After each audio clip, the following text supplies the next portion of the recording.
Action!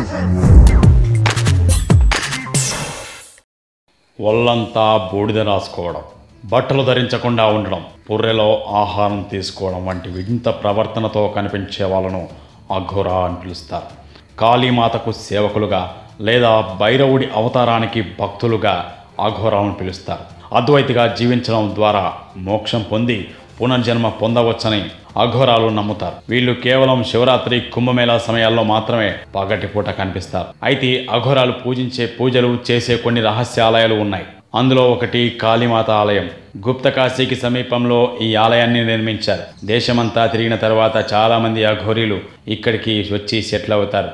ఈ ఆలయానికి దగ్గరగా ఓ ఆశ్రమం ఉంటుంది. ఇకపోతే ఇక్కడ అనేక సమాధులు కూడా ఉంటాయి. వీటి లోపల అఘోరీలు తమ తంత్రాలు చేస్తూ ఉంటారు. మరోవైపు వింధ్యాచల్ పార్వతీదేవి ఆలయం చుట్టూ అనేక గుహలు కూడా ఉంటాయి. అందుకే అక్కడ అఘోరాలు ధ్యానం చేస్తూ ఉంటారట.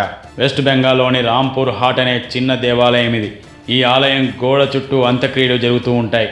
ఈ ఆలయాన్ని తాంత్రిక్ టెంపుల్గా కూడా పిలుస్తారు. సతీదేవత తారాదేవిని పూజించబడుతుంది. అందుకే ఈ అంత్యక్రియలు జరిగే ప్రాంతంలో అఘోరాలు తమ తంత్రమంత్రాలు చేస్తూ కాలం గడుపుతూ ఉంటారు. కోల్కతా దక్షిణేశ్వర కాళీ ఆలయం, నేపాల్లోని కాఠ్మండ్లో కుటి అనే ఆలయంలో కూడా అఘోరాలు పూజలు చేస్తున్నారని సమాచారం. యాక్షన్!